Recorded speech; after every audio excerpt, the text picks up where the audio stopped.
حضرت ابو ہریرہ رضی اللہ تعالی عنہ سے مروی ہے، فرماتے ہیں کہ میں نے حضور صلی اللہ علیہ وسلم کو فرماتے سنا،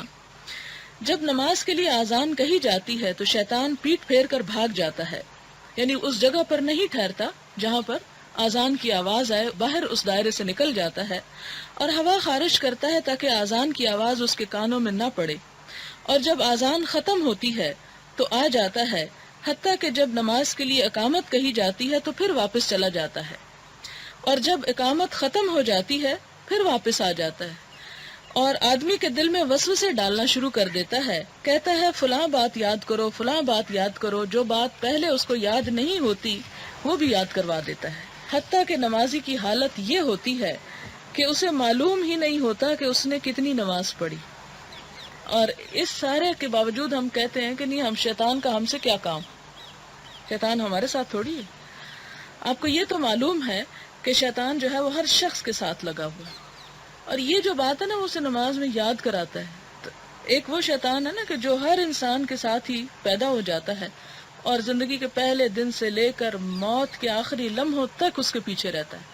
اور مرتے وقت جو انسان کو تکلیف ہوتی ہے اس وقت بھی اس کو بہکانے کی کوشش کرتا ہے اور کہتا ہے اب بھی انکار کر دو لا الہ کا، اب بھی باز آ جاؤ، اب بھی چھوڑ دو، اور اللہ تعالیٰ کے بارے میں برے خیال دل میں ڈالنا شروع کر دیتا ہے۔ تو اسی لیے کہتے ہیں نا کہ خاتمہ ایمان پر ہو، خاتمہ ایمان پر ہو۔ یہ جو ایمان کے خاتمے کی بہت دعا کی جاتی ہے اسی وجہ سے کہ یا اللہ یہ نہ ہو ساری زندگی انسان ایمان پر رہے اور عین وقت میں وہ کسی تکلیف یا کسی بیماری یا کسی شکوے شکایت کی وجہ سے انسان اللہ تعالیٰ کو ناراض کر کے شیطان کے پھندے میں پھنس جائے۔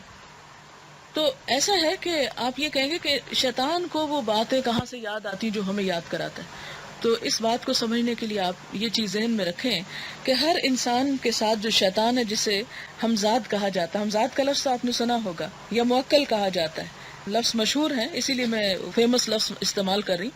تو ہر انسان کا جو ہمزاد ہوتا ہے وہ بچپن سے لے کر انسان کی زندگی کے تمام واقعات اس کے سامنے ہوتے ہیں کہ ایک انسان کی زندگی کیسے گزری۔ اسی طرح بعض اوقات آپ نے دیکھا ہوگا کہ کچھ یہ نجومی قسم کے لوگ یا ایسے لوگ جنہوں نے جنات کو قابو کیا ہوتا ہے، وہ اس طرح کرتے ہیں کہ اپنے ہمزاد، اپنے شیطان کو قابو کر کے پھر وہ جس انسان کے بارے میں اس کے ماضی کے بارے میں کوئی خبر دینی ہوتی ہے تو اپنے ہمزاد کو یا اپنے قابو شدہ جن کو کہتے ہیں کہ تم اس کے ہمزاد سے اس کی پاسٹ لائف کے بارے میں سب کچھ پوچھو، اور وہ اس سے سب کچھ اگلوا لیتا ہے۔ پھر یہ شخص جب بتاتا ہے اچھا جی 10 سال کی عمر میں یہ ہوا، 20 سال کی عمر میں یہ ہوا، تم پہ یہ بیماری گزری تھی نا، تمہارے ساتھ یہ فلاں مکان میں ہوا تھا، تم اس جگہ رہتے تھے، فلاں جگہ پیدا ہوئے تھے تم، مثلا اس قسم کی باتیں۔ تو جب ایک انسان کہتا ہے کہ یہ تو بالکل اجنبی شخص ہے تو اس کو کیسے پتہ چل گئی، اس کو تو ضرور غیب کا علم ہے، اور یہاں انسان کا ایمان ڈول جاتا ہے۔ یہ ہمارے عقیدے کا حصہ ہونا چاہیے کہ غیب اللہ کے سوا کسی کو پتہ نہیں، لیکن اس قسم کی جو باتیں تو انسان کہتا ہے لو بالکل سچ تو کہہ رہا ہے، کیسے نہ مانو کہ اسے پتہ ہے۔ تو بات یہ ہے کہ یہ اس طرح کے شیاطین انسانوں کے ایمان کو خراب کرنے کے لیے اس طرح کی خبریں جو ہیں ان کے ذریعے سے معلوم کر لیتے ہیں دوسرے شخص کی۔ لیکن جو لوگ صبح شام کی وہ دعائیں اور تعوذ کثرت سے پڑھتے ہیں، اعوذ باللہ من الشیطان الرجیم، اور ایک اور بھی میں نے آپ کو دعا سکھائی تھی، اعوذ باللہ السمیع العلیم بوجہہ الکریم وسلطانہ القدیم من الشیطان الرجیم، تو شیطان جو ہے وہ اپنی ذریت کو کہتا ہے چلو یہاں سے، اس شخص پر ہمارا کوئی زور نہیں، ہمارا اب کوئی بس نہیں اس پہ چلتا، اس سے ہم کچھ نہیں لے سکتے۔ تو حتیٰ کہ کسی کا قابو شدہ جن بھی آ کے اگر کوئی باتیں پوچھنا چاہے اس ہمزاد سے تو وہ اس کو کچھ نہیں بتا سکتا، اس کا منہ بند ہو جاتا ہے۔ اس طرح انسان اللہ تعالیٰ کی حفاظت میں آ جاتا ہے اور شیطان کی شر سے محفوظ ہو جاتا ہے۔ اسی طرح جیسے گھر سے نکلنے کی دعا ہے تو اس میں اب پڑھتا نا انسان بسم اللہ توکلت علی اللہ لا حول ولا قوت الا باللہ العلی العظیم، تو اس وقت ایک فرشتہ جو انسان کے ساتھ ایک فرشتہ بھی ہوتا ہے نا، وہ فرشتہ کہتا ہے ہدیہ و کفیہ و بقیہ، کہ یہ شخص ہدایت پا گیا، اب یہ نکل تو رہا ہے گھر سے، کوئی اسے بھٹکا نہیں سکتا، کوئی شیطان اسے اپنے رستے پہ نہیں لے جا سکتا، کفیہ کفایت کیا گیا یعنی اللہ اس کی ضرورتیں بھی پوری کرے گا، اور وقیہ بچا لیا گیا، اب یہ محفوظ ہو گیا، اب اس پر کوئی شر اثر انداز نہیں ہو سکتا، اور انسان بخیر و عافیت گھر لوٹ آتا ہے۔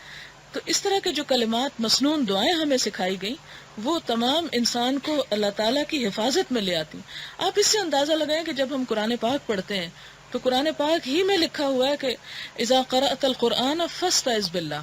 کہ اس وقت بھی اعوذ باللہ ضرور پڑھو، اور قرآن پاک پڑھنے سے پہلے اعوذ باللہ پڑھنا اسی لیے فرض قرار دیا گیا کیونکہ شیطان اس وقت بھی انسان کو نہیں چھوڑتا، اس میں بھی وسوسے ڈالتا ہے اور سیدھی بات انسان کو الٹ نظر آتی ہے۔ لہٰذا انسان اپنے آپ کو ہر طرح کے شر اور شیاطین اور اس طرح کی غیر مرئی قوتوں اور اس قسم کے مفسدوں کے فساد سے بچنے کے لیے ان کلمات کا جو پڑھنا ہے وہ اپنے اوپر لازم کر لے تو انشاءاللہ پھر کوئی چیز نقصان نہیں دے سکتی۔ اسی طرح یہ ہے کہ بعض لوگ کہتے ہیں ہمیں بڑے وسوسے آتے ہیں نماز میں،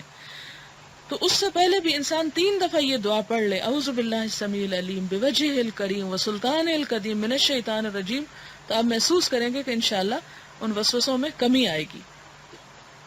تو یہ شیطان کا سارا شر ہے کہ جب ہمیں یہ نہیں پتہ چلتا ہم نے 4 رکعتیں پڑھی 3 پڑھی، وہ ایسی بدمزہ نماز ہو جاتی ہے کہ انسان کو پڑھ کے بھی کچھ حاصل نہیں ہوتا، کوئی چین نہیں آتا۔ پھر جب وہ نماز نہیں پوری طرح پڑھی جاتی تو پھر دعا جب انسان مانگتا ہے تو دعا میں بھی کوئی لطف نہیں آتا، اور وہ کہتے ہیں نا کہ نماز پھر اس کے منہ پہ پھینک دی جاتی ہے اور وہ نماز اس کو بددعا دیتی ہے، تو پھر وہ نماز اس شکل میں بدل جاتی۔